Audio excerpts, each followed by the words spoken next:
നമസ്കാരം. ന്യൂസ് കേരള പ്രധാന വാർത്തകളുമായി CK നാസർ കാഞ്ഞങ്ങാട്. പശു പാല് തരുന്നതിന് മുമ്പേ ഇന്ത്യ മുന്നണിയിൽ നെയ്യിനായുള്ള അടി തുടങ്ങിയെന്ന് പ്രധാനമന്ത്രി നരേന്ദ്രമോദി. 5 കൊല്ലത്തേക്ക് 5 പ്രധാനമന്ത്രിമാരെ നിശ്ചയിക്കണോ എന്നാണ് ഇന്ത്യ മുന്നണി ചർച്ച ചെയ്യുന്നതെന്ന് മോദി പരിഹസിച്ചു.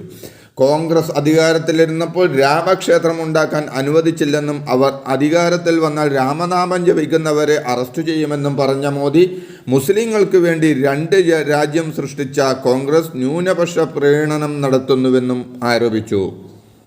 പ്രധാനമന്ത്രി നരേന്ദ്രമോദി ഇപ്പോൾ പറയുന്ന കാര്യങ്ങൾ ഏതെങ്കിലും സാധാരണക്കാരനാണ് പറയുന്നതെങ്കിൽ ജനങ്ങൾ അയാളെ പിടിച്ച് ഭ്രാന്താശുപത്രിയിൽ പ്രവേശിപ്പിക്കുമെന്ന് കോൺഗ്രസ് നേതാവ് രാഹുൽ ഗാന്ധി പറഞ്ഞു. ജനങ്ങൾക്ക് നല്ലത് ചെയ്യുന്നതിന് വേണ്ടി ദൈവം തന്നെ നേരിട്ട് ഭൂമിയിൽ അയച്ചതാണെന്ന് മോദി കഴിഞ്ഞ ദിവസം പറഞ്ഞിരുന്നു. ഇത് ചൂണ്ടിക്കാണിച്ചായിരുന്നു രാഹുൽ ഗാന്ധിയുടെ പരിഹാസം. ദൈവം നേരിട്ട് അയച്ച ഒരാൾ സമ്പന്നർക്ക്